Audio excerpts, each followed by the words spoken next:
Hola, hola, ¿cómo están? Bienvenidos a esto que es el nuevo ciclo de un programa que ya por 24 años he estado al lado de ustedes, casi día con día acompañándoles en su ilusión futbolera. Esto es Fuera de Juego, con Ricardo Puig, con Barak Feber, con Alex Pareja. Hoy nos metemos en eliminatorias, nos vamos a ir a Sudamérica para primero conocer el sufrimiento de Venezuela, que se ha quedado fuera de la Copa del Mundo, la ilusión de Bolivia que crece, tratando de volver a un mundial como lo hicieron en el 94, cuando, oh casualidad, también se jugó en Estados Unidos. En CONCACAF todo está tan parejo que hasta sorprende. Y luego viajaremos al fin de semana futbolero porque hay un par de clásicos que llaman mucho la atención. Nos metemos rápido ya en Fuera de Juego.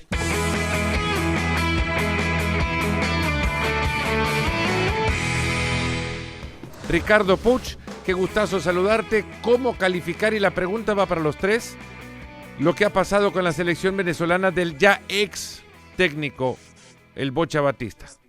Saludos para todos, Fer, Barak, Alex. Una decepción, una tristeza, creería, generalizada, porque habíamos muchos comulgando con esta ilusión venezolana por distintas razones, por la simple historia de Cenicienta, por volver a ver a una selección debutante en una Copa del Mundo, por la cercanía que pudiéramos tener algunos otros, a lo mejor con mucha gente que estaba ilusionada con su selección. Habíamos adoptado de alguna manera a Venezuela. Una decepción por cómo terminó encarando el partido, por cómo se desinfló, porque el partido lo encara bien. Venezuela se adelanta muy rápido con un golazo, reacciona al gol del empate, vuelve a tomar ventaja, tiene una pelota al palo después que pudo haber sido un gol de bandera y de colección de Josep Martínez, pero después se desdibujó el equipo, no tuvo respuesta, se le cayó encima el estadio, la presión, todo lo que se le pudo derrumbar se le derrumbó y se acabó tristísima, de la manera más triste, más cruel posible, la ilusión de la Copa del Mundo. Yo recordaba, Barak, cuando veía las escenas ya sobre el final del partido, la desilusión de los jugadores venezolanos, aquello que también se vivió en el túnel del Rommel Fernández cuando Panamá, bajo otras circunstancias, también vio cómo se le quedaba fuera el sueño de ir al Mundial de Brasil en el 2014. Pero de la desilusión se crece y se construyen otras cosas. Pero ¿cómo le podés decir esto a un venezolano ahora mismo cuando estaba, de nuevo, con la fe prácticamente intacta hasta el último momento? Pues que no se perdió en 90 minutos, que se tendrá que seguir construyendo, que Venezuela ha dado pasos adelante y luego pasos atrás y que sigue viviendo de una ilusión que no se logra concretar y podemos cometer el error de analizar los últimos 90 minutos. Si hay una eliminatoria que da margen de error, esa es Conmebol. Te da 18 partidos, clasifican 6 y medio a la Copa del Mundo y Venezuela no pudo quedar más allá de 3 equipos por encima de el desastre que fueron selecciones como Chile, de Perú. Y si analizas los resultados de Venezuela, sus 4 victorias, sus 4 únicas victorias fueron en casa ante los 4 peores equipos de esta larga eliminatoria, ¿no? Paraguay clasificándose como sexto lugar, Bolivia como séptimo y Perú y Chile como últimos. Fueron sus 4 victorias. Entonces, no podemos caer en el error de evaluar los últimos 90 minutos. Venezuela no clasifica al Mundial porque claramente hoy sigue siendo, por más que haya avanzado, una de las 3 peores selecciones del continente. Alex, veía el promedio de edad de la selección de Venezuela en la eliminatoria rumbo al Mundial de Qatar, 27 años. Promedio de edad rumbo al Mundial de Estados Unidos, 29 años en el 11 inicial. También, no, como bien decía Barak, no es todos los 90 minutos contra Colombia. No. Es lo que yo estoy muy en la línea de Barak. Sí que es cierto que el último partido, obviamente siendo en casa y con una selección Colombia que viene de clasificarse y tal como lo arrancas, lo que ha dicho Ricardo, lo tendrías que haber gestionado mejor, pero ahí es donde las piernas te hacen flan. Y eso es lo que contrasta también con esa veteranía, ¿no? Si no puedes ganar por piernas, necesitas ganar por experiencia y por cabeza, y no tuvo ninguna de las dos cosas Venezuela. El otro día escuchaba a un amigo nuestro y compañero de profesión como Tony Kerky, y decía eso, decía que el principal problema de Venezuela había sido la falta de ambición en partidos en casa que pudo haber ganado, pero que se conformó con el empate, como el partido ante Ecuador. Yo estoy con Barak.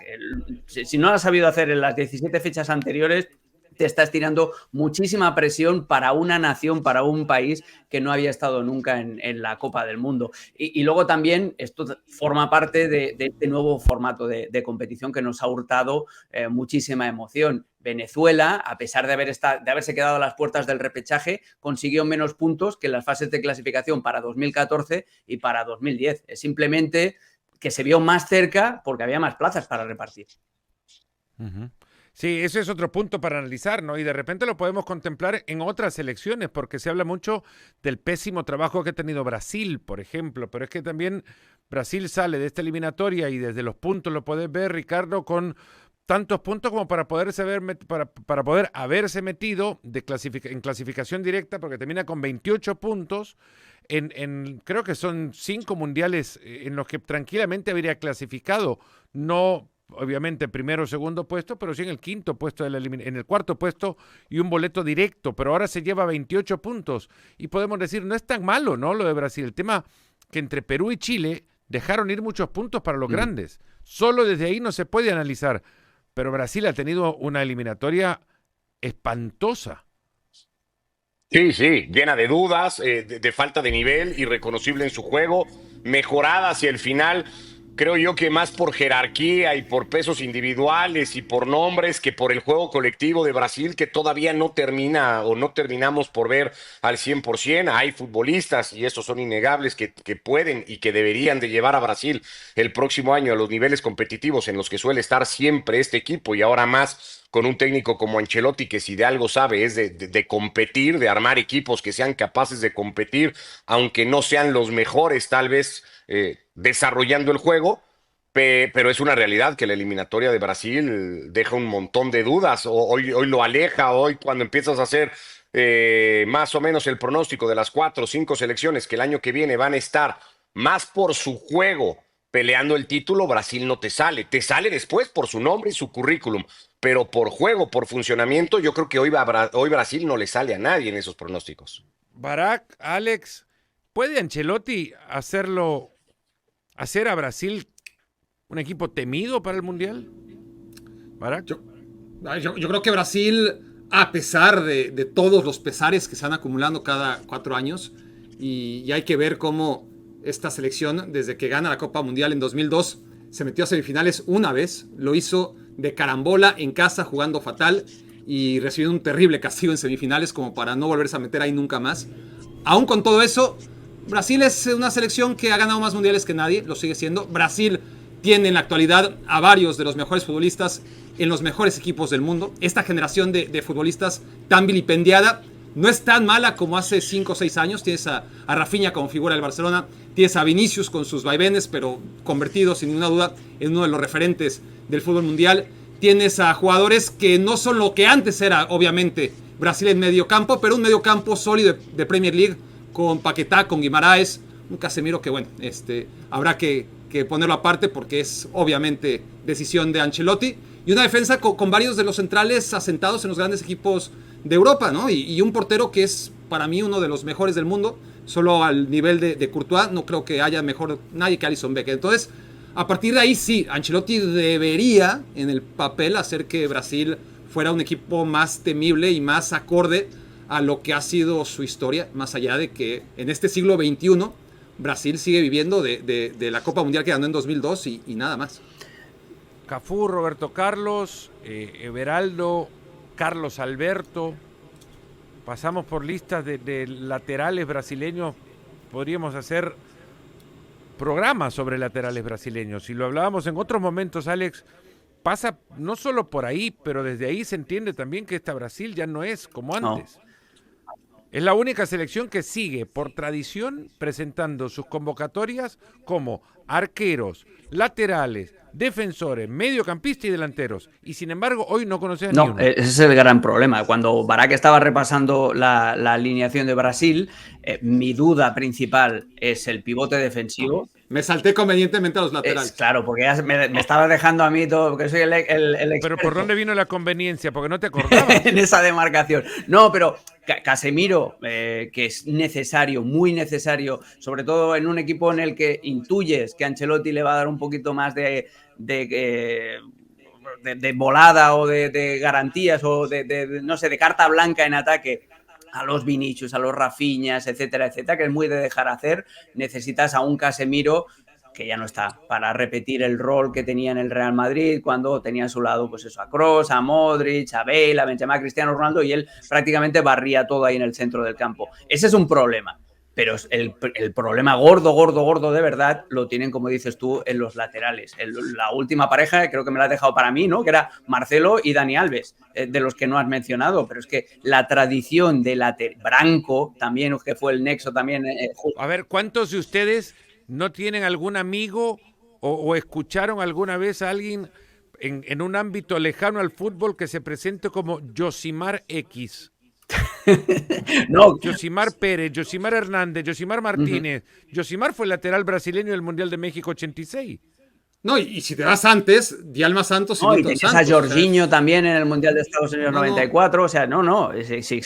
Desde el 58 no había parado. Exacto, y ese es un gran problema, un gran downgrade, que sobre todo... Y hablando del gran downgrade, hablas de Clodoaldo en el 70, en una posición como la que ahora se extrañaría a alguien parecido a Casemiro, que es muy lejano a lo que los brasileños, Ricardo, solían tener en la mitad de la cancha. Para el equilibrio brasileño estaba el desequilibrio total, que eran los futbolistas que te sacaban de la mitad de la cancha puro toque, no a recuperación y pelota larga. Eran Sócrates, eran Alemão y más adelante Zico. Eran ese tipo de jugadores. Sí, pero también tenían a los Dungas, Sí. también tenían a los Maciños. Para eso regresaron a siempre ganar, había claro. algún más picapiedra, ¿no?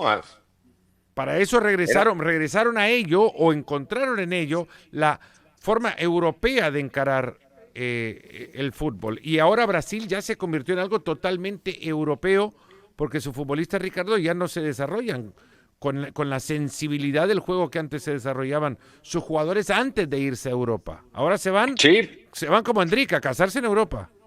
Sí, probablemente influenciados por ese estilo de juego, por aprender a competir, a meter pierna mucho más fuerte, a entender que hoy el fútbol es principalmente físico y que con el físico te puedes competir hasta el final y hasta los más altos niveles, como hacen un montón. Otro problema que yo veo en Brasil es el recambio, ¿no? Porque selecciones pasadas en Brasil no solo era el 11 que te tiraba, era que después te modificaban o te hacían cambios y salía uno y entraba uno mejor. Hoy, cuando tú ves, por ejemplo, el partido de Bolivia, donde claramente rota, no sé si por convicción o en el medio de todas las presiones de los clubes europeos hacia Ancelotti para reservarse muchos futbolistas en la altura del alto, pues cuando ves esos nombres, ahí sí que tienes que ir y darle clic uno por uno y ver en qué equipo juega y cuántos partidos tiene como internacional, porque eso es un problema. O sea, el recambio de Brasil para partidos como el que encaró el martes es dramático.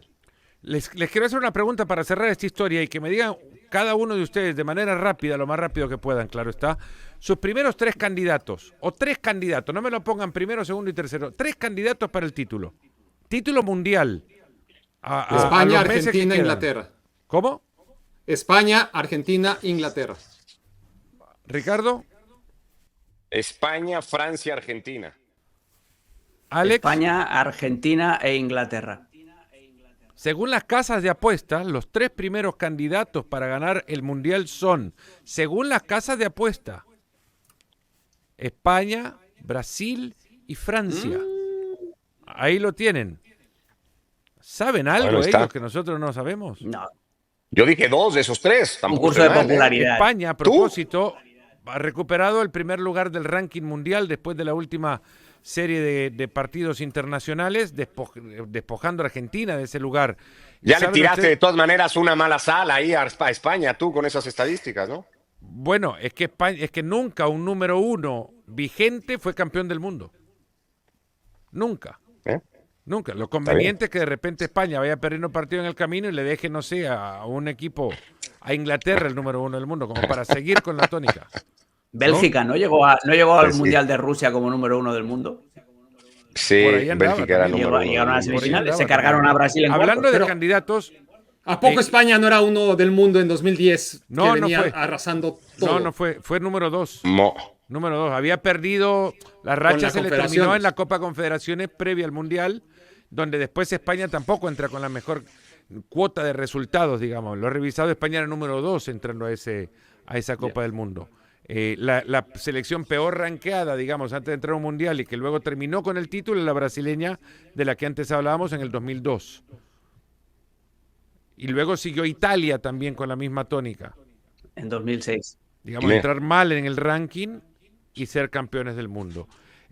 Campeones del mundo llegarán, evidentemente, lógicamente, la selección argentina, que ha terminado en el primer puesto de la eliminatoria, perdiendo, eso sí, frente a Ecuador, con la necesidad, Alex, de enfrentar una realidad.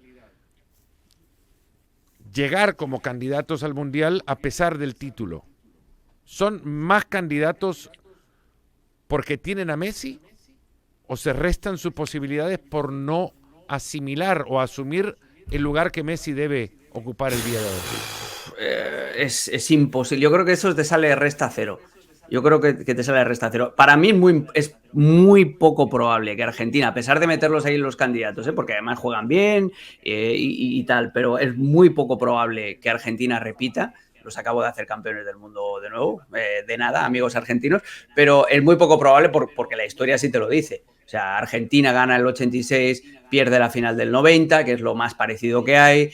Francia ganando en el 2018 y perdiendo la final en el 2022. Brasil haciendo al revés. Es decir, ganando en el 94 y perdiendo con Francia en el 98 y luego llegando a ganar de nuevo en 2002. Pero es muy complicado que en el fútbol moderno se encadenen dos resultados de esta magnitud. Es muy difícil y también hay que saber qué papel le reserva Scaloni a Messi en el Mundial. Que Messi va a ir, está seguro, pero va a tener que jugar todos los partidos, va a ser titular indiscutible. ¿Qué te puede ofrecer Messi en cuanto a con el balón? Es muy fácil, pero ¿cómo puedes enmascarar lo que deja de hacer Messi? Eso funcionó en Qatar, pero se puede hacer 3 años y medio después prácticamente con la misma selección. Es muy complicado de prever, muy, muy, muy complicado. La Copa América la ganan cuando Messi sale del campo. Por ejemplo. Esa es la verdad. Esa es la verdad. Bueno, pero pasa por la nunca casualidad. Sabes si lo hubieran ganado con Messi. Pasa por la no casualidad. puedes decir que porque la ganan sin Messi en todo su Voy esplendor. a reformular, Barak. Mejor. En la final de Copa América, Argentina juega mejor que Colombia a partir de que Messi sale del campo. Tampoco está Di María en Argentina, además, que Di María es un factor, pero desequilibrante en todos los ventajista tu comentario, quisieron decir, Ricardo. ¿Perdón? Bastante ventajista tu comentario, te han querido decir. No es ventajista, es una realidad que a muchísima gente le puede, incluso nos puede, porque luego no sé por qué cargo esta cosa de anti-Messi, que no la tengo, pero es una realidad. El partido es un muy buen partido de Colombia y Argentina se termina de meter al partido y toma una superioridad en el juego a partir de que Messi sale del partido. No sé si es casualidad o no, pero es un hecho. Es un hecho, eso sí, histórico, contrastado con el repaso del tiempo, y vayan a revisar cada uno de los planteles de los equipos que fueron campeones del mundo, porque recordemos que desde Brasil 1962 nadie es campeón, o nadie defiende su título, desde Chile 62, cuando lo hizo Brasil. A partir de entonces, apegados a distintas razones, pero sobre todo, Alex, creería que a la nostalgia, a los equipos les cuesta mucho cambiar el plantel campeón del mundo 4 años después. Y en esta tónica, y con esto cerramos el tema de Argentina, de repente Scaloni habría que mandarle ese mensaje si quiere tener grandes opciones. El vestuario que quedó campeón en el 2022, por mucho que no quiera admitirlo, va a cambiar y tiene que cambiar. Totalmente, es que mira lo que le pasó, 1000 ejemplos, pero el ejemplo de España, cómo se pega el patacazo enorme después de haber ganado en 2010 porque el seleccionador Vicente del Bosque no quiso dejar, entre comillas, tirada a la generación que le había llevado a la gloria. Es que es muy, pero que muy difícil. Le pasó a Alemania, les ha pasado a todos los campeones y es... ¿A Francia no le pasó? No, Francia estuvo a nada. Sí, pero porque Francia tenía Deschamps, que Deschamps es el jefe que no se casa con nadie, que deja, que no tiene ningún problema en dejar a los Rabiot de turno fuera, a los Comans fuera también. Es una excepción. Es una excepción. A Francia no le pasó, es una excepción. Porque tiene también el pool más grande de futbolistas. Pero es la excepción más reciente también. Sí, pero es una excepción. Sí, no. Argentina también llegó en el 90, cambió mucho el plantel del 86 para el 90, no. Cambió mucho la manera de dominar los partidos de cara al 90. Sí. Tal cual. Argentina en el 90 era un superviviente. Jugaba los partidos a sobrevivir y pendientes de aquel tobillo hinchadísimo de Diego Armando Maradona en Italia. El tema con Argentina es que no solamente te estás casando con Messi, sino que te estás casando con Rodrigo de Paul, te estás casando con Nahuel Molina, te estás casando con Leandro Otamendi. Otamendi, te estás casando con Leandro Paredes, te estás casando con gente que te ha hecho vestuario, que seguramente que fueron importantísimos en los intangibles, además, en conseguir ese Mundial del 2022, pero ahora son 3 años y medio más viejos. Y sobre todo eso, no es que todos, sino que el que más pesa, Messi, son 3 años y medio. Y eso en la vida de un futbolista es como los años de perro, son muchísimos. ¿Verdad? Bueno, ahí lo tienen. Argentina puede ser campeón del mundo, pero entenderá que las mejores opciones pasan por refrescar el plantel y asimilar qué lugar debe jugar Leo Messi en ese intento del próximo año. Para intentos le quedan pocos y cada vez menos ya a los equipos que quieren en CONCACAF meterse al Mundial. Han pasado 2 fechas de una eliminatoria que se podría definir, no sé cómo, Ricardo, en un par de palabras o en una frase. ¿Cómo definir lo que hasta ahora se ha vivido en este proceso clasificatorio en CONCACAF? De drama y de tensión absoluta, o me parece que así va a ser cada uno de los partidos. Tú estuviste ahora en el del Cuscatlán y así había sido también en Guatemala, en ese debut entre la selección de Luis Fernando Tena y la salvadoreña, lo que se vivió en el Panamá-Surinam, lo que fue a hacer Surinam después a El Salvador, o sea, partidos de mucha tensión en donde no se va a regalar absolutamente nada, en donde se prioriza ganar. Porque además creo que así tiene que ser, en una eliminatoria tienes que priorizar sacar los puntos y los puntos luego que no hagas en tu casa los vas a tener que ir a rescatar como al final hizo Guatemala, por ejemplo, perdiendo los 3 contra El Salvador, rescatando ese puntito contra Panamá que es insuficiente para meterse en la clasificación, pero que seguramente en lo moral y en lo anímico le habrá servido muchísimo a Luis Fernando. Una eliminatoria esta en donde no se va a regalar un centímetro, una pelota, una sola jugada. Eso, drama y tensión hasta el final. Barak, en una frase, no en un podcast.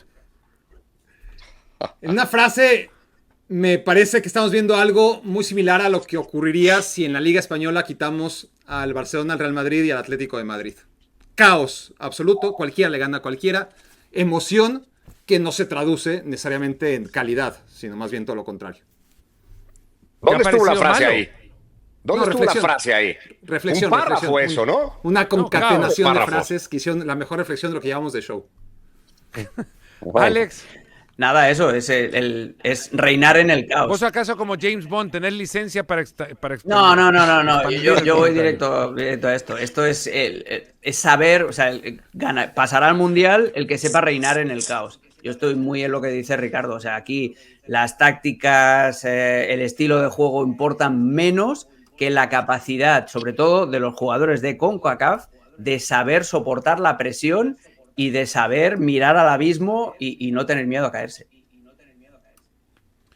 Hay una dentro de la línea que tiraba Ricardo, porque frase no fue, dentro de la línea y comentario en el párrafo que nos emitió, hay algo que es muy cierto, ¿no? Y es que la presión te juega tanto como para que selecciones que estaban extremadamente cómodas en su juego, en sus formas, en su plantel, ahora encuentren que haber perdido puntos donde de repente no creían perderlos, pero donde es totalmente posible, te pone con los puños apretados, aún jugando en casa ante un equipo inferior como para Guatemala tendría que haber sido Panamá. Perdón, como para Panamá tendría que haber sido Guatemala. Perdón. Sí, es eso, y antes lo había sido Surinam, y como le acaba de pasar a la Costa Rica de Miguel Herrera, para hablar de otro técnico mexicano que igualmente ha visto cómo le sacan, o cómo más que le sacan, cómo va y rescata un empate a 3 en casa que no hubiera pensado nunca y que lo han hecho incluso hablar hasta de la continuidad de su cargo, ¿no? O sea, eso lo vamos a ver en cada fecha. Por cierto, cada comentario mío cabría en el viejo Twitter de 240 caracteres. Eran de menos, creo yo. Creo que 180 fue... No solamente tiene mala capacidad de síntesis, sino que a la hora del cálculo andas perdido. Malísima memoria. Nunca fue Twitter de 240, creo yo. Sí fue. Sí. Barak, a un partido puntual y a un tiempo específico, Costa Rica estaba ganando 2-0 su partido frente a Haití, en casa, en un campo donde mucha gente, digamos, le recriminó por la asistencia de público, la Copa Oro, el mal pasar de sus clubes. Y en ese campo Costa Rica dejó pasar esto para terminar en un caótico, bien descrito en tu muy buena presentación al tema, en un caótico 3-3. ¿A qué se debió? Pues no fue un accidente. Obviamente dentro del partido puedes hablar y localizar, ese es el trabajo de Miguel Herrera, momentos puntuales donde no hubo el movimiento correcto, donde no hubo la concentración adecuada, etcétera.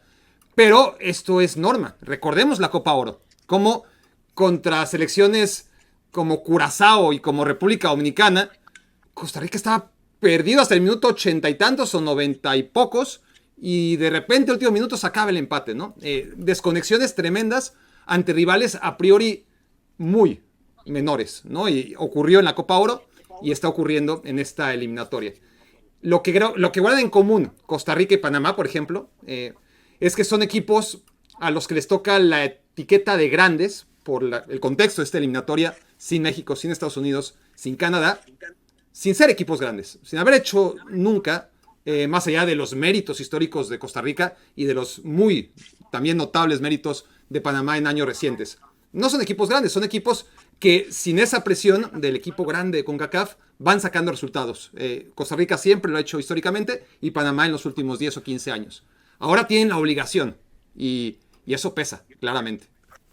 Y hay un escenario ahora para Costa Rica. A propósito de ello, Miguel Herrera salió de Costa Rica, pero no para dejar la selección de Costa Rica, sino por un compromiso previo que ya había adquirido y por el cual ya había recibido permiso de la federación, porque creía en tener, Alex, 6 puntos a esta altura. Costa Rica no tiene 6 puntos a esta altura y es más, le quedan 12 por disputar, la mitad de ellos ante Honduras, y necesitan ganar cuando menos el 80% de los puntos en disputa. Sí, no. O sea, estamos hablando que tenés que jugar la eliminatoria contra Honduras y el primero que tenés es en San Pedro Sula, a donde además el público te va a jugar en contra, donde llegás ya presionado. Y si la presión te jugó en contra en casa, ¿cómo te jugará en contra afuera? Ese es el partido clave para Costa Rica y para Honduras también, para acabar de empujarlos hacia abajo, pero estoy totalmente de acuerdo. Y a eso nos referimos precisamente cuando decimos que lo que importa básicamente es saber soportar la presión. Y Barak también has dado con otra de las claves, ¿eh? Ni Costa Rica ni Panamá están acostumbradas a llevar el rol protagónico absolutamente en todos los partidos, pero va a ser muy complicado, sobre todo viendo el desempeño de Costa Rica en Nicaragua. Vale que era un partido incómodo con cancha de césped artificial y todo lo que tú quieras, pero no, a pesar de jugar con una línea de 5, conceden oportunidades, han concedido 2 penales en estos 2 partidos. O sea, es un tema más que de estrategia, es un tema más de eso, de nervios de los futbolistas, porque Costa Rica ha venido jugando con línea de 5 desde hace muchísimo tiempo, tiene un buen partnership, tiene un buen dúo arriba con Alonso y con Ugalde, o sea, no hace mal las cosas en ataque, pero sí que es cierto que tiene desconexiones muy preocupantes en momentos puntuales, y ahí es donde se nota eso, la presión básicamente, y no va a haber más presión que los tornillos de un submarino para los jugadores de Costa Rica en ese desplazamiento a Honduras. Ahí es donde se juegan el boleto directo al Mundial. El primero que levante la mano, porque ustedes dos lo conocen muchísimo, el primero que levante la mano, que me diga si cree capaz a Miguel Herrera de reconducir esta situación. ¿Ya levantó la mano Ricardo? No, a ver, más involuntario, pero sí, a Miguel lo cargo, creo. entonces, porque acá no te podía ni rascar la nariz. Yo pedía No, que levantara la pero mano, lo vos creo, levantaste la mano y vos crees entonces que el Piojo Herrera puede cambiarle la mentalidad al futbolista tico para llegar a enfrentar con sangre caliente este partido en Honduras. Sí, yo en Miguel creo, ¿no? Creo que Miguel tiene esa capacidad Tiene esa, sí, podría ser a lo Juan Carlos Osorio cuando las sacaba las suyas con selección mexicana. No le iba tan bien, por cierto, luego, pero bueno. Sí, creo que Miguel sí. El reto que tiene Herrera y que tienen otros muchos técnicos, pero Miguel concretamente es que tiene que ser capaz de encontrar este proceso de recambio del que él ha hablado muchísimo en la selección de Costa Rica, seguir echando mano de jugadores que siguen siendo muy importantes en la base de este equipo, pero a su vez sumar otros que vayan entendiendo el compromiso que conlleva estar en esta selección y el reto superlativo que tiene Costa Rica de no poder dejar pasar esta clasificación al Mundial del próximo año. Pero creo que Miguel lo va a hacer. Hay una cosa, y para cerrar el tema de CONCACAF, acaba de pasar. El Salvador tiene su siguiente partido contra Panamá, ¿no? Panamá nunca ha ganado en el Estadio Cuscatlán. En Panamá saltaban de alegría hace unas semanas porque se daban cuenta que CONCACAF, o FIFA en este caso, no permitía disputar un partido en el Estadio Cuscatlán por los antecedentes del mismo, después de reconocer que el terreno de juego no responde de la mejor manera al desarrollo de un concierto en el estadio y posterior a ello un partido, ¿no? O sea, un concierto, 6 días más tarde era el partido. CONCACAF dijo no se puede porque el Cuscatlán no responde bien. El partido se iba a jugar en el Mágico González. Panamá y Guatemala festejaban porque El Salvador tenía que enfrentarlos en un estadio abierto, con pista atlética, con menos aforo para el público, más cómodo, digamos. ¿De quién era el concierto, Alex? Guns N' Roses. Anda, welcome to the jungle. ¿Sí? Guns N' Roses. Hubo tanta presión que los organizadores del concierto cambiaron la sede y ahora el concierto será en el Mágico González y esos 2 partidos en el Estadio Cuscatlán, a donde Panamá nunca ha ganado. Welcome to the jungle. Tal cual. Añadiendo más presión al tema. Lo de Panamá es dramático. Panamá se va a llevar el premio Martín Anselmi a los expected goals no transformados. O sea, es dramático. No. Es dramático lo bien que juegan, la de oportunidades que generan y lo mucho que echan en falta a un Deli Valdés o a un Blas Pérez que emboque todo lo que fabrican. Es tremendo. Parecía lo habían encontrado Barak en la Copa Oro. Sí, es verdad. Sí, pero volvió a ser esa selección panameña que si bien goleó y gustó y ganó, por supuesto, en la fase de grupos, llegada la hora, pues cuando ahora sí Panamá, a diferencia de otras ediciones, que nadie esperaba verla en la final, ¿no? Las 2 veces que Panamá se metió en la final fue contra pronóstico. Y en esta ocasión, una selección que la verdad es que nadie podía apostar por Guatemala, es la que se acaba metiendo a semifinales. Y sigue siendo ese problema. En los momentos cumbre de Panamá, por mucho mérito que tiene el trabajo de Christiansen, no encuentra ese hombre que, salvo en partidos puntuales, que recordemos cómo metió 6 goles en la fase de grupos, ese hombre en momentos puntuales de partidos cumbre no aparece. Y Panamá no acaba de meter los goles que merece. Eso es una constante. Nos vamos a ir ahora de viaje y dejamos el tema eliminatorios a un lado. Vaya vaivén de emociones que nos han dejado tanto en Sudamérica como en CONCACAF, y ya no hablemos de lo que se ha vivido en Europa, eso lo tocaremos en su momento. Ahora a Europa nos iremos para vivir del mundo de clubes. Fin de semana de un par de clásicos, no el clásico, no juego en el Camp Nou porque todavía no está, de eso no vamos a hablar todavía. Vamos a hablar de clásico Barak en Italia, porque el derbi de Italia se juega este fin de semana, el Inter, y tercera fecha del torneo. No se puede decir mucho más de lo que debe decirse hasta ahora, pero Inter y Juventus juegan por mucho, de verdad, el partido más atractivo en Europa. Sí, claro. Llega muy pronto el derbi de Italia, pero llega a tiempo para evaluar de qué está hecha esta Juventus, que no ha recibido gol, que ha ganado sus 2 partidos y que tiene que enfrentar un reto mayúsculo como es este Inter, que a su vez pues empezó bien, un 5-0 contra el Torino, segundo partido lo pierde, y que en cualquier caso ha dejado muchas dudas durante este 2025, no solamente con Christian Chivu, sobre todo con Christian Chivu, porque a pesar de su buen trabajo en el Parma, no presentaba las credenciales para tener la dirección técnica de un equipo como el Inter tan rápido, pero ya desde los últimos meses de Simone Inzaghi, este Inter se venía cayendo. Entonces es un partido más parejo que hace mucho tiempo, ¿no? El Inter desde hace rato anda haciendo las cosas mejor que la Juventus. Ahora yo veo a dos equipos igualmente candidatos a ganar la Serie A, por más que el Inter tenga claramente mejor plantel. Yo creo que este es un buen momento para la Juventus. Ya la temporada pasada fue uno de los responsables de que el Inter no fuera campeón. Esos descalabros del Inter contra la Juventus fueron condicionando poco a poco pérdida de puntos que hicieron que el Napoli acabara ganando el Scudetto. Así que va a ser un partido a la baja, hay que decirlo. O sea, no es obviamente un Juventus-Inter de otros tiempos, pero muy interesante y equilibrado. Alex, lo decía recientemente Jonathan David a propósito del partido que jugaron la selección, o que jugó con la selección de Canadá, que para él era importantísimo, imperativo, arrancar goleando como 9, ¿no? Como centro delantero, y lo ha hecho. Y se va a instalar seguramente, si esto sigue de esa manera. ¿La Juventus es mejor con David?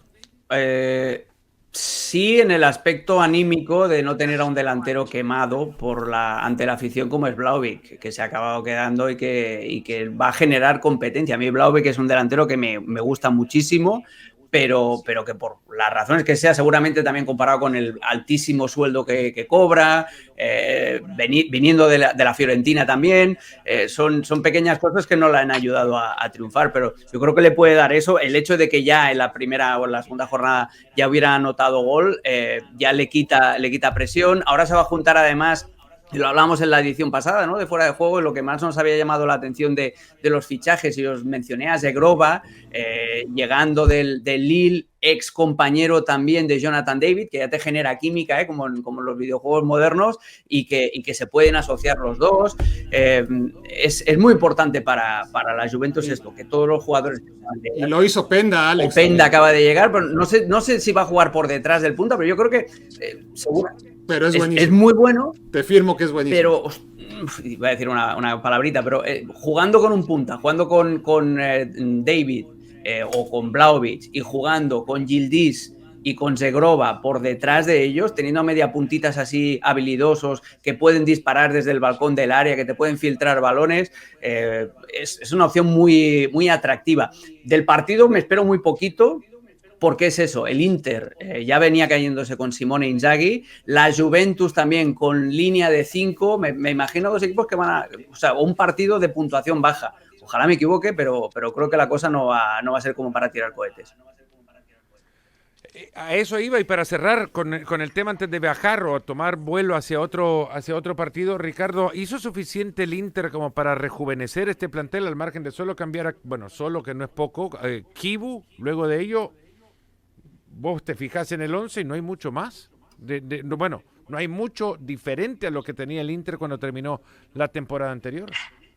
No, la verdad es que no. Además de pasa, porque lo que le había pasado entre el cambio de Conte y el de Inzaghi es que había llegado casi un reflejo, ¿no? De lo que había empezado siendo uno para continuarlo el otro. Acá no parece ser tan natural o tan armónico ese cambio. Creo que al Inter le va a costar trabajo entender la nueva idea que llegue desde su banquillo.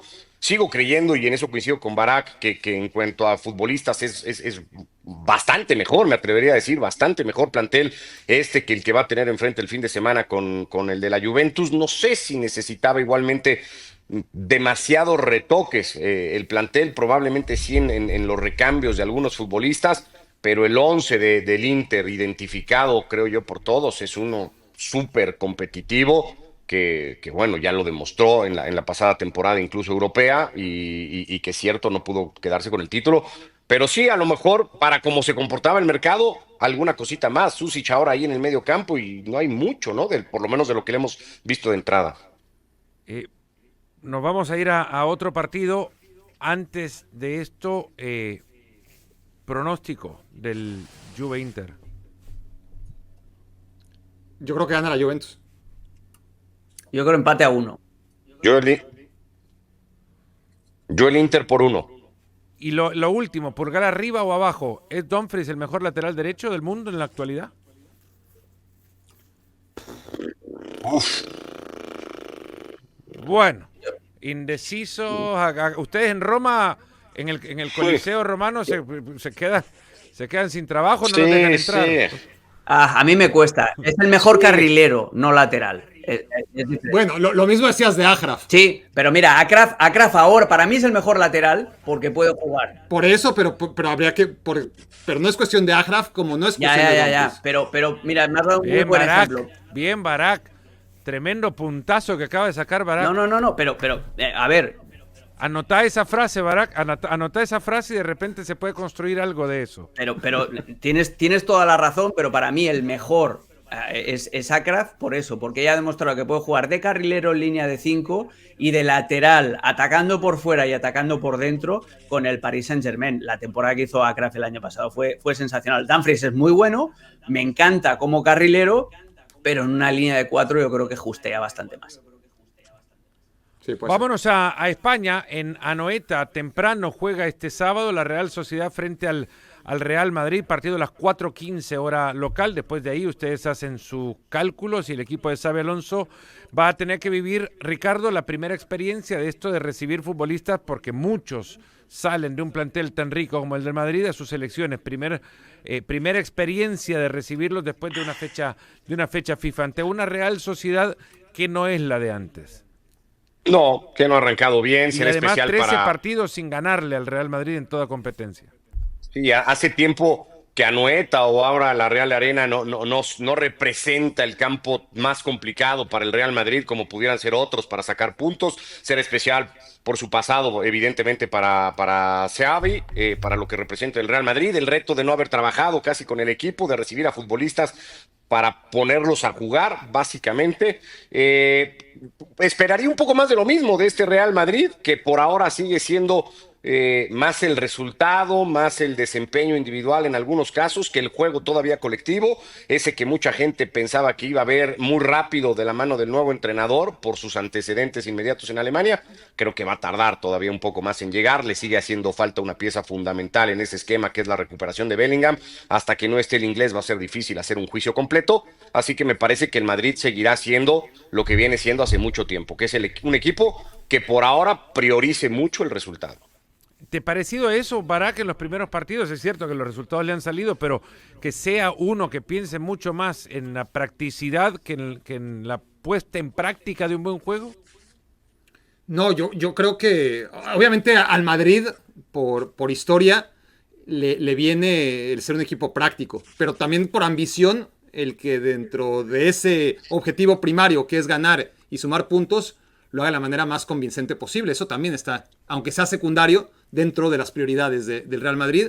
Y si llegó Xabi Alonso, no ha sido para sacar puntitos y para ganarle a equipos como la Real Sociedad o como el Oviedo o como el Mallorca o como el Osasuna, que hay que ganarlos obviamente, pero para convencer en el juego y para que cuando llegue un rival de mayor jerarquía, el Real Madrid esté listo y tenga la autoestima suficiente para plantar su sistema de juego e imponer condiciones, lo que no hizo claramente con Ancelotti, ni en la victoria y mucho menos en la derrota, que fue su último año, ¿no? Y la sensación de que cada vez que el Real Madrid enfrentó un proyecto serio, llámese Barcelona 5 veces o llámese Arsenal en cuartos de final de la Champions League, no le alcanzó. Entonces es una parte en la que el Real Madrid tendrá que ganar, obviamente, y construir en la victoria.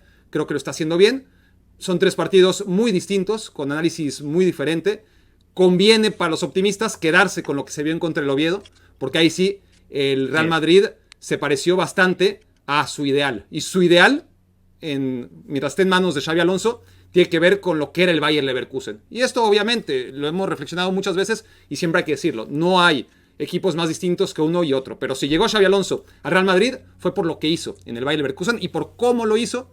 Y en ese partido contra el Oviedo creo que tenemos, ¿no?, el paradigma, el prototipo de lo que debería aspirar a ser el Real Madrid, obviamente contra equipos de mayor jerarquía y no recién ascendidos que juegan por primera vez en su estadio en 25 años. Voy a tratar de hacer este siguiente espacio con el mayor sentido posible para cubrir todo lo que se tiene que hablar a la hora de hablar de un equipo que es más que un club, bueno, en realidad es más que un equipo de fútbol, es un club también en caos, para utilizar una palabra referenciada antes por Barak.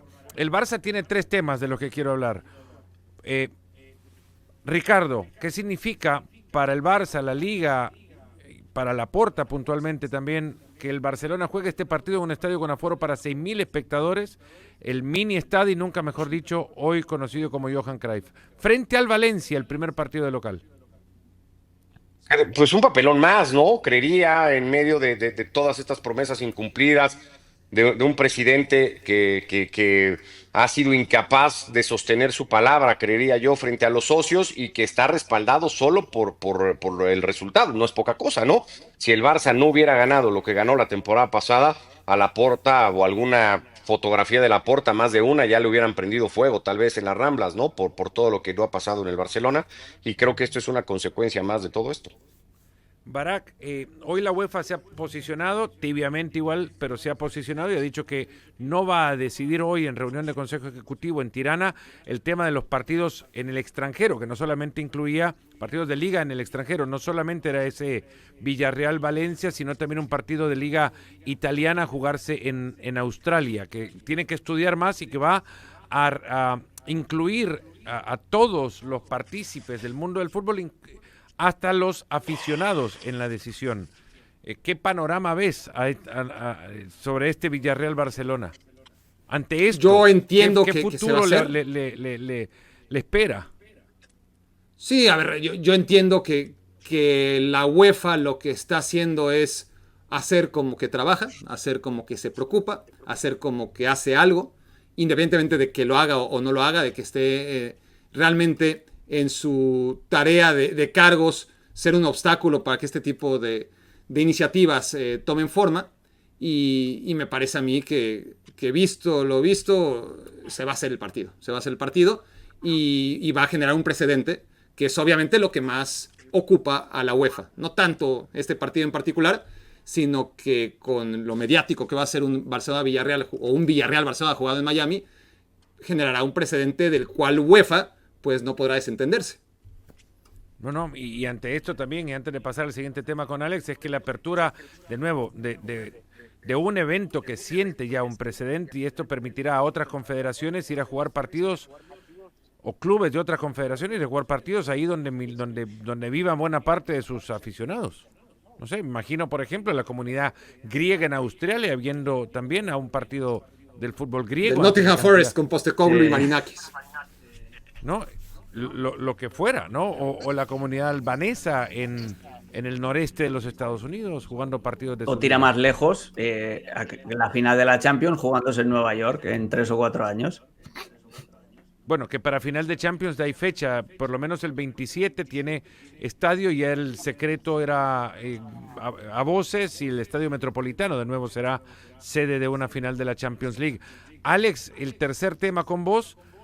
Hansi Flick suma a Thiago Alcántara a su cuerpo técnico. ¿Qué le aportará? Enlace primero con el futbolista, la capacidad también de hablar alemán, de poder ser traductor y sobre todo... Alemán, italiano, bueno, claro, español, y portugués. Sí, pero que me refiero con Hansi Flick, la capacidad que tiene de hacerle también un poco de traductor, si tiene que... y luego en el aspecto que ya estuvo haciendo su pasantía, las prácticas del curso de entrenador ya las estuvo haciendo con eso, pero a nivel con todos los centrocampistas y sobre todo con los más jóvenes, ¿no? Con los Gavis, con los Casadós, con todos estos, les ofrece un insight. Thiago Alcántara fue uno de los mejores centrocampistas del mundo, lo que pasa es que no tuvo la continuidad necesaria por culpa de las lesiones, pero era un interior sensacional que además conoce el lenguaje futbolístico del Barcelona y a nivel ya individual tenía una cosa que era buenísima, que era la manera como se perfilaba para recibir. Thiago Alcántara era un maestro del primer toque, de utilizar todas las superficies de la bota para siempre alejar la pelota del contrario que tenías más cerca. Entonces, a Hansi Flick le puede proporcionar más o menos lo que era un poco... que era futbolista todavía, pero lo que era vaquero para Johan Cruyff, es decir, ese enlace con el vestuario, ese haber jugado en los mejores equipos del mundo, porque no solamente fue el Barça, Bayern Múnich, Liverpool. Y luego a nivel individual, a los futbolistas, el hecho de ser tan joven todavía y el hecho eso de ser físicamente, técnicamente tan bueno, le puede ofrecer también una especie de masterclass de perfeccionamiento técnico a todos estos futbolistas que todavía están por desarrollar. Es una incorporación magnífica. Además que tiene los conceptos de los dos máximos entrenadores de nuestros tiempos muy frescos, ¿no? ¿Cuántos años con Guardiola? ¿Cuántos años con Klopp? Aún lesionado, pues quizás hasta el haber estado lesionado le permitió absorber más de Jürgen Klopp de lo que habría hecho jugando más. Entendemos entonces que hay beneficios para ambos, no solamente lo que puede llegar a aprender, claro, Thiago siendo el de los técnicos el más joven, porque Marcus Sorg tiene sus años y Flick evidentemente también, la composición del resto del plantel, de cuerpo técnico quiero decir, es uno de avanzada, no edad, pero sí de mucha experiencia. Pero se beneficia Flick también con su llegada. Rápido, Alex, ¿qué tiene el Valencia para que el Barcelona deba prestar atención? Pues al entrenador, básicamente a Carlos Corberán, que se equivocó feo en los 2 partidos que jugó contra el Barça en la temporada anterior. Acordaos en la visita a Montjuïc que le caen 7, después en la Copa también hay una masacre y se equivocó en irles a buscar arriba, en ir a presionar arriba. Depende de eso, depende de cómo plantee el partido Corberán y si es capaz de aprender de los errores del año pasado. Básicamente sigue teniendo a lo que tenía la temporada anterior, que son dos muy buenos centrocampistas como son Pepelu y Javi Guerra. Tiene a Diego López, que es esa figura que puede jugar en cualquier posición en el frente de ataque, que te puede jugar por la banda derecha, que puede ser segundo delantero, que incluso puede jugar de punta, pero básicamente es Carlos Corberán y lo que te puede hacer en el planteamiento. Ha recuperado a Diacabí, que era una figura importante también en la zona central, está anotando también goles de cabeza. A ver, yo soy muy escéptico con lo que puede hacer el Valencia, porque el año pasado ya con Corberán en el banco se comió 2 goleadas muy feas. Lo que puede intentar hacer es ver el partido que le hizo el Rayo Vallecano al Barça e intentar replicar esa jugada de la que hemos hablado 1000 veces. Balón hacia la banda y de la banda desde muy muy cerca del centro del campo tirar un recentro para la zona central, que ahí es donde les agarras. Si los mueves de lado a lado puedes romper esa trampa del fuera de lugar, pero lo veo complicado por los precedentes del año pasado. Al último nos vamos y podemos arrancarlo, Ricardo, de cualquier perspectiva, porque desde los dos hay cierta urgencia. Manchester City, Manchester United. El City llega con 2 derrotas consecutivas. Rubén Amorim con, no quiero decir el control total del plantel, pero al menos aquellos que no quería, Garnacho, Rashford, Dixit, ya están fuera. Ahora es la puesta en escena del United que Amorim habría querido.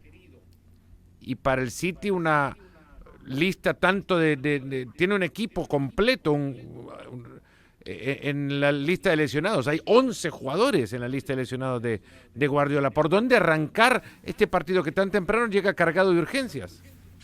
A mí me deja la sensación, y ahí encuentro, digamos, cosas dispares en un lado y en otro, que este y muchos partidos que tenga el United con equipos de este nivel van a suponer que se debata la continuidad del portugués acorde al resultado. Si pierde el juego en el Etihad y sobre todo lo pierde más o menos feo, volveremos a hablar de si Amorim es el ideal en este proyecto, que ha limpiado, como bien dices tú, que ha reforzado con algunos otros futbolistas, pero que parece todavía no encontrar soluciones. La eliminatoria en la Carabao Cup sigue todavía muy fresca. El partido dramático que sacaron antes del parón de fecha FIFA es un poco más de lo mismo. Y enfrente está el City que tiene muchas dudas, pero por los futbolistas que no están, por cómo va a reconstruir este proyecto Guardiola, ahora empezando con lo del arco, esta última decisión de mercado cuando estaba todo por cerrarse, de desprenderse de Ederson, de traer a un arquero como Donnarumma, de a partir de ahí empezar a construir.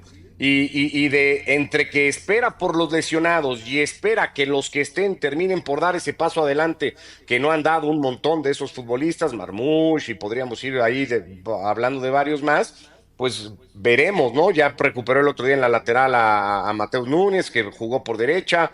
Vamos a ver si ahí encuentra algún tipo de solución. De a poquito lo de Rodri, pero es un equipo, creo yo, que tiene a la larga, en la carrera larga, más elementos para pensar que estará. El United corre este riesgo ante cada tropiezo, la posibilidad de que se queme todo absolutamente en Old Trafford. Hago una lista nada más, Barak, de los que están fuera. Phillips, Marmoush, Cherki, Bettinelli, bueno, de la cantera. Kovacic, Bardiol es duda. Y con él, Rico Lewis, O'Reilly, Kusanov, Savinho, Stones, Foden.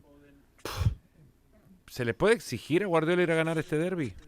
Sí, hay que. Perdió ya 2 partidos. No puede. Bueno, puede, porque para ello, por un lado hay que exigirle, sí, pero por otro lado, este equipo ha sido campeón de la Champions, de la Premier League durante muchos años, la gran mayoría, inclusive sin haber ganado la última. Tiene un saldo a favor tremendo, pero esto es todos los días, ¿no? Y el año pasado ya fue un año extraordinario, en el que se entiende que el equipo pasaba por una fase de reconstrucción. Ahora hay un nuevo cuerpo técnico, hay muchos fichajes, muchísimo dinero invertido desde el mercado de invierno y la cosa sigue como estaba, rompiendo récords negativos Guardiola de su propia carrera. Él mismo ha puesto así el listón y nosotros pues probablemente no seamos nadie para exigírselo, pero él mismo se tiene que exigir ir y ganarle a este Manchester United.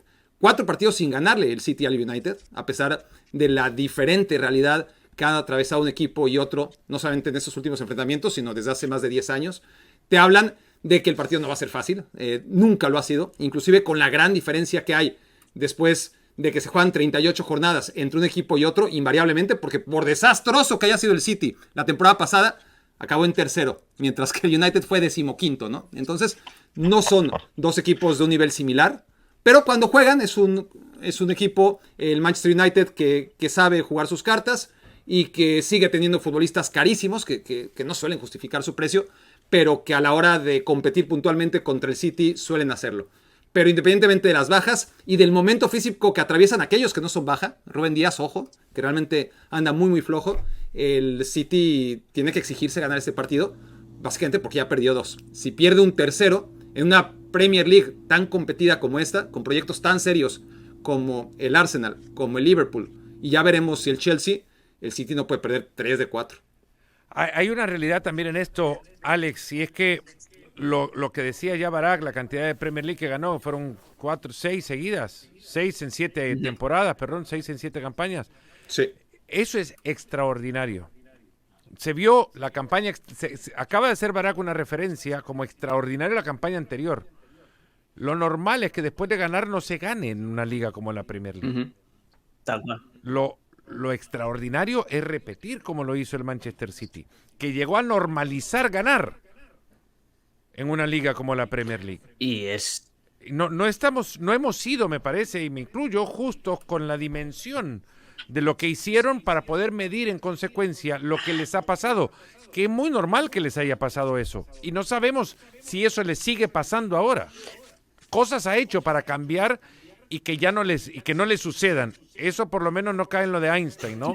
No ha terminado cayendo en la definición de loco. Que es hacer, porque ha cambiado, ha querido cambiar. Que es hacer lo mismo, pero con resultados y esperar resultados diferentes. Esa es la definición de locura. No, yo creo que aquí también hay que flagelarnos un poquito, que quizá nos vimos intoxicados por ese movimiento antiguardiolista de, claro, con lo que se han gastado, ¿no? Como si el resto de equipos de la Premier League, sobre todo, pagaran en golosinas y que fuera el Manchester City el único equipo que va ahí a golpe de talonario fichando a futbolistas. Yo creo que eso nos hizo también bajarle un poco, entre eso y el nivel de exigencia que acarrea Guardiola en sus equipos, lo que había hecho en el Barça, lo que había hecho en el Bayern, pues hace que incluso la gente lo vea como algo natural y algo lógico. Y ahí podríamos clipear a prácticamente casi todos los compañeros de profesión diciendo eso, hombre, con lo que le pagan y con los jugadores que le fichan, así está mi abuela. Y creo que es un análisis tremendamente pobre de lo que ha hecho el City, porque lo raro es eso, lo raro es mantener, y sobre todo en un equipo ganador, dinámicas tan competitivas. Incluso el año que no gana la Premier, que se lo gana el Liverpool de Jürgen Klopp, lo hace también con un mano a mano hasta prácticamente la última fecha. Lo que está haciendo Guardiola es cambiar el equipo, pero yo no sé si es en la dirección correcta. A mí me chirría muchísimo que cada vez juegue o tenga incluso en la plantilla a menos extremos, a menos jugadores desequilibrantes. Marmoush, que ahora se ha lesionado y que va a estar un tiempo de baja. Esto de tenerlo en la banda izquierda, pero que no te abra la cancha, sino que vaya constantemente tirando hacia adentro, me genera mis dudas. El hecho de no tener tampoco a Cherki, que en teoría era el recambio de Bruyne allí para encontrar luz. Sí, que ya Gundogan se fue a Turquía, además. ¿Cómo? Y que Gundogan se ha ido a Turquía. Exacto. Bueno, pero lo de Gundogan ya es un poco porque Gundogan tienes el reemplazo en Rangers. Pero a mí lo que más me chirría de Guardiola es que está empezando a dejar de jugar con lo que era el dogma, no solamente de Guardiola, sino de los curifistas, que es con extremos puros y basar su juego en eso, en llevar el balón al extremo y que se lo jueguen 1 contra 1. Cada vez vemos menos de eso. O Ricardo con un portero con arquero pies. que con los pies deje Eso dudas. es. Esa es la otra también, que el cambio que tampoco entiendes demasiado. Entiendes que necesitas jerarquía, entiendes que es, como dicen siempre, oportunidad de mercado, lo de Donnarumma, pero no es el tipo de arquero que toda la vida ha ido buscando Pep. Barak. Sí, Fer. No, ibas a cerrar, estabas hablando, escuché que veía que estabas moviendo los labios, dije, algo quiere decir. No, le di una pared, le ofrecí una pared a Alex para destacar lo que habla del cambio de Guardiola y ese giro extraño que me parece que la llegada de Donnarumma, sin verlo todavía debutar en el Manchester City, ilustra perfectamente. ¿Qué es lo que, a qué es lo que temen, Ricardo, o crees que temen Barak y Alex con la llegada de Gigio Donnarumma? No, a que Guardiola cada vez sea un técnico no sé si decir que se aleje más de su estilo, que es un poco hacia donde parecía ir caminando, pero que el juego del City de Guardiola, no sé si sea el término más correcto para definirlo, pero que involucione a lo mejor un poco, ¿no? Que se contagie del fútbol que juegan la mayoría de los equipos, que no corra tantos riesgos, que entienda que es muy difícil ganar así todo el tiempo y que es mucho más fácil competir como lo hace la mayoría y en determinado momento tal vez apostar por la calidad individual, esa que va a seguir teniendo el City, por encima casi de todos para que le resuelva partidos, ¿no? Que deje de ser desde la filosofía de Guardiola que este equipo se construya, a lo mejor un poco eso, ¿no? No sé. La última, para cerrar, cada uno, por favor, pulgar arriba, pulgar abajo, si se considera la siguiente definición. ¿Guardiolista? Nosotros. Yo soy curifista, Ricardo, yo soy sí. curifista y por extensión guardiolista, pero yo soy curifista. Eso es lo único que sé. ¿Ricardo? Pues ahí punto medio, ¿no? No me atrevería yo a decir o sea, reconozco todo lo que es Guardiola y lo reconozco ya como el mejor de la historia, pero Por estilo de juego. Por Sería estilo de juego. oportunista de mi parte hoy decir que soy guardiolista cuando he sido en muchas partes muy crítico, no lo voy a hacer ahora. Pero podría Me quedo ser aquí. crítico con Guardiola queriendo el estilo de juego. Barak le va a agarrar calambre en el dedo gordo de la mano derecha de las ganas que quede tiene claro. de decir que sí. Yo no matizo que sí Cruyff, que no, Guardiola, 100%. Yo lo único que siempre he dicho es que el juego se trata de ganar y creo que equipos como los que ha construido Guardiola, que han ganado muchísimo, tendrían que haber ganado todavía más y que en ese sentido O sea, todo el más, hecho de todo. que ¿Qué más, O sea, qué más tienen que todavía, ganar? más. ¿Cómo No, más? porque ¿Cómo está más? construido para ganar todo en el Ningún universo. técnico ha ganado ¿Qué más más que quiere que Guardiola. gane? ¿Cómo Es en más? el marco mental del Real la Madrid. Champions, macho, ¿eh? la Champions. Yo sí creo. Me porque encanta esta alineación. Y sé que a usted le hace mucho ruido y a Fer más, pero aunque no les guste, el parámetro europeo de temporada a temporada se llama la UEFA Champions League y el mejor técnico de la historia no pudo haber dejado pasar El tantos único que años. sin lleva- ganarla, lleva porque 3. Lo merma. Lleva 3 y le falta muchísimo para cumplir 60 años.